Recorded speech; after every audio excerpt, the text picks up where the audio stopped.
Bekas Kerajaan Sanggar kini adalah nama sebuah kecamatan di Kabupaten Bima. Untuk mencapai kecamatan Sanggar ini dari Bima harus melewati kabupaten lain yaitu Dompu. Lama perjalanan dari Bima bisa mencapai 6 jam perjalanan dengan menggunakan kendaraan pribadi. Begitu sampai di Kore Sanggar, nuansa desa dengan kuda-kuda tunggangan dan gerobak tampak kental. Dulu, sebelum Kerajaan Sanggar luluh lantak karena letusan Gunung Tambora tahun 1815, Sanggar memang pelabuhan penting untuk ekspor komoditi kuda. Dari beberapa orang yang ditanyai soal narasumber kebudayaan Sanggar, semuanya mengarah ke Desa Boro, bekas ibu kota Kerajaan Sanggar lama. Sekitar 20 menit perjalanan dari Kecamatan Sanggar.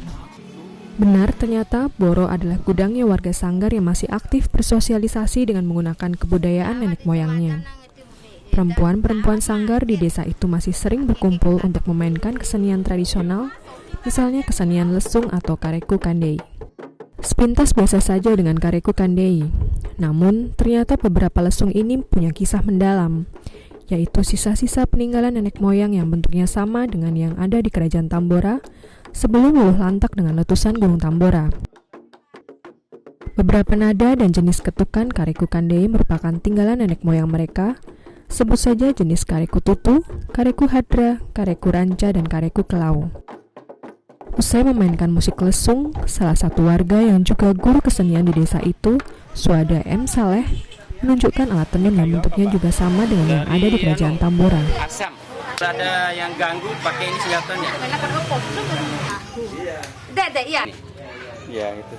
Sudah kurang lengkap nih, soalnya alat ini sudah lama sekali nggak dipakai. Ya, masih banyak kekurangannya. Ya, tapi inilah modelnya. Selain dalam bentuk alat-alat keseharian, di Sanggar juga sering ditemukan hasil galian seperti pot, guci, keramik, tembikar, piring, pusaka, perhiasan emas, dan bokor.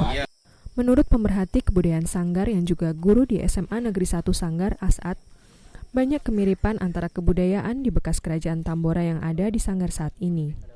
Hal itu bisa dibandingkan antara temuan di lubang penggalian yang dilakukan Balai Arkeologi Denpasar di Desa Oibura, Kecamatan Tambora, Bima.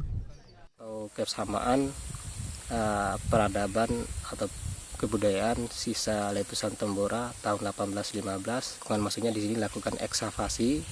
Yang pertama kemarin yang kita lihat tahun 2010 itu ditemukan alat tenun.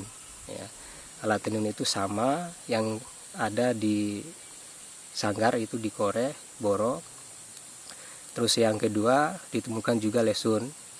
Jadi ukiran-ukiran lesun itu berbentuk segitiga. Ya, di ujungnya sama kita temukan juga di pojok dinding rumah panggung biasanya yang ada di Kore, ada juga di Koindatoi, dan juga ada juga di tempat lubung biasanya itu. Terus yang kedua, dari hasil pengamatan 2010, tempat alat tenun seperti benang itu dibuat dari daun lontar. Ya. Itu tempat untuk menyimpan benang itu ditemukan tidak jauh dari tempat alat tenun itu. Ya. Terus rumah yang dibangun juga yang kita temukan ini bersama Balai Arkeologi Denpasar itu tahun 2010 maupun tahun 2011 ini tidak jauh sama, dia memakai rumah panggung, rumah pahat atau yang disebut di masyarakat Sanggar itu Kore, Boro, itu namanya rumah Pak Asekolo, itu sama. Jadi ukuran tiangnya ada 6 tiang. Peneliti dari Balai Arkeologi Denpasar yang memimpin penggalian bekas pemukiman Kerajaan Tambora juga mengakui bahwa ada kemiripan antara hasil temuannya dengan yang ada di Sanggar saat ini.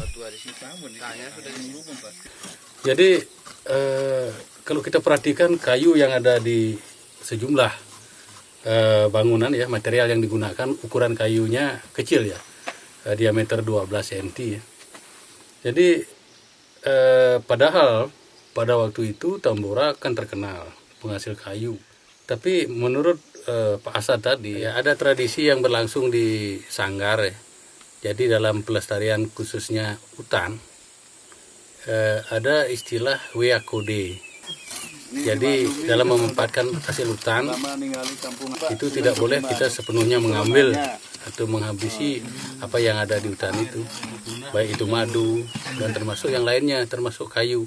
Pemanfaatannya secukupnya. Jadi untuk keberlanjutan sisanya lagi. Jadi saya kira ini merupakan indikasi sudah dipikirkan pada masanya itu pembangunan berkelanjutan. Karena itu, tak mengherankan jika disebut Sanggar adalah artefak hidup yang bisa mengungkap sejarah yang terkubur akibat letusan Gunung Tambora tahun 1815. Kerajaan Sanggar dalam peta politik kerajaan Nusantara hampir tak terdengar, tenggelam dengan nama besar Kerajaan Bima. Beberapa referensi menyebutkan kerajaan ini ikut musnah ketika letusan Gunung Tambora tahun 1815 bersamaan dengan musnahnya Kerajaan Tambora dan Kerajaan Pekat. Wartawan Kompas Amir Sodikin dan Hairul Anwar melaporkan untuk Kompas. Yang tengah.